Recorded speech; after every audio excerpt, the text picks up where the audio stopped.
events of the last 12 months certainly have borne that out, with him annexing the Crimea, a proxy war in the Ukraine, inking a $77 billion pipeline with China.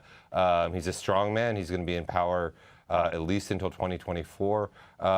This is not, I think it's really important to note, as you just hinted at, that this is not a list of good people. This is not what our goal in doing this list. We have a panel of 7 editors that choose these people. They vote on a variety of things, from financial resources to scope of power to the number of people they have power over. And people that tend to have less check power, and Putin is one of those, tend to do better than people that exist in electoral frameworks. I mean, Kim Jong-un is on the list. He's a dictator. The head of ISIS, which was a big surprise to me, al-Baghdadi, the self-proclaimed caliph of the Islamic State, was voted into the 50s. And Michael, talk to us about other sort of notable changes that you've seen in this year's list compared to some of the previous years. Well, I think the most interesting thing to me is, in terms of active business leaders, the highest ranking active business leaders on the list are the 2 Google guys. They're number 9 on the list.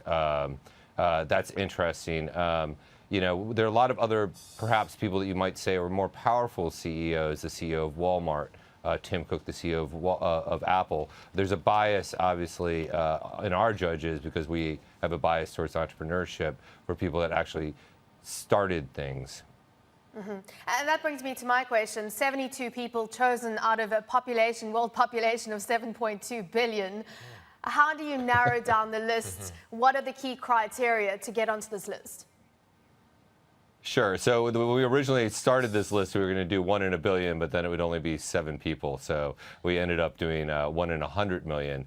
We ask our judges to actually look at 4 different criteria. We look at financial resources relative to their peers, the number of people they have power over, whether that's population or religious adherence or whatever it is, whether they're powerful in multiple spheres. Somebody like Elon Musk, who is a billionaire, auto industry, space. He's powerful in many different ways. Our former mayor here in New York, Michael Bloomberg, is on the list. Also powerful in the political, economic, and philanthropic sphere. And then lastly, we look, how actively do they use their power? There are a couple people, the head of IKEA, for example, who would qualify in many other ways, but doesn't make this list because he's an older man and he's not actively involved in the world.